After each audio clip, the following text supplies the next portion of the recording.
Hello and welcome to the Morningstar series, Why Should I Invest With You? I'm Emma Wall and I'm joined today by Simon Gergel, Manager of the Merchants Trust. Hello, Simon. Hi, Emma. So first of all, I must congratulate you.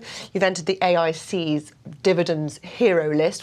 Morningstar data compiled that list, and it shows that you've managed to grow dividends in the trust for 34 years. An impressive feat. That's great, yes, and we're one of the highest yielding funds within that list as well. And looking at the underlying portfolio that's helped contribute to that dividend growth, you have a good mix of internationally focused UK stocks and domestically focused UK stocks. And these have gone in sort of different ways in recent months, thanks in part due to the currency effect. Since Brexit, we of course have seen the pound plunge against the dollar. Yeah. How much does currency have an impact on stock selection for you? It's never the main driver of a stock, but clearly we're aware of the currency exposure of companies that we invest in. One of the great things about the UK market is it's so international. The companies quoted in the UK, listed in the UK, are operating all over the world. And you get UK corporate governance regime, UK legal system with companies that would have exposure in many different geographies. So it's quite an attractive place to invest. But the actual currency decision, beyond noting where a company is operating, it's much more about the fundamentals of the business. We don't try to say we want to have 60% of the earnings coming from overseas or anything like that. It's much more about where we see value at any time. At the moment, many of the international earners do look quite good value, which is why they're a big chunk of the portfolio. And those that are more domestically focused, presumably the fact that you have them in your portfolio means that you're not too concerned about the slowing economic outlook on those particular stocks.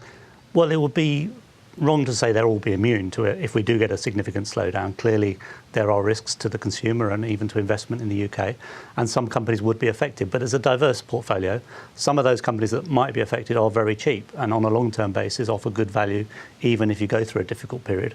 Others, I think, will probably trade through it quite well, and that they offer perhaps better short-term opportunity, if not so much in the long term. Looking at the portfolio again, you have around 45% in what is deemed cyclical stocks and another chunk in what's deemed sensitive stocks. And looking at the sectors that make up these themes, you've got 15% in energy and 25% in financial services. They've done incredibly well over the last 6 months, which has obviously added to the performance. How long can this rally continue, do you think, this shift towards sort of value? I think it could go quite a long time. We had the opposite. We had a period where growth shares did very well for many years. And really, if you look at historical precedents, it could go much further.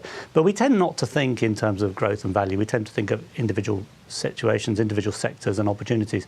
If you take the energy names you mentioned, BP and Shell are big positions. We see significant further potential. They're still shares yielding 6%, with the potential to increase their profits significantly as they cut costs, become more efficient, as the oil price gradually recovers. And in financial services, there's a whole range of investments. Life insurance companies offering good yields, good dividend growth. Some of the fund management specialist financial companies offering very interesting different positions. So it's a broad thrust. It isn't all about interest rates or all about value versus growth. And how much does valuation play a part in picking those stocks then, or is income really all for you? No, we never buy a company just for the income. We do like companies to have a good yield, and clearly with, as you say, a 34-year dividend growth track record, income is a very important part of what we do. But we're always looking at the total return we can get from a company. We're always buying companies where we think we're going to make good money for investors, and therefore valuation is a really important part of that.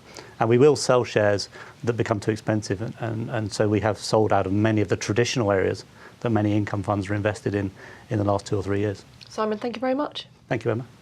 This is Emma Wall from Morningstar. Thank you for watching.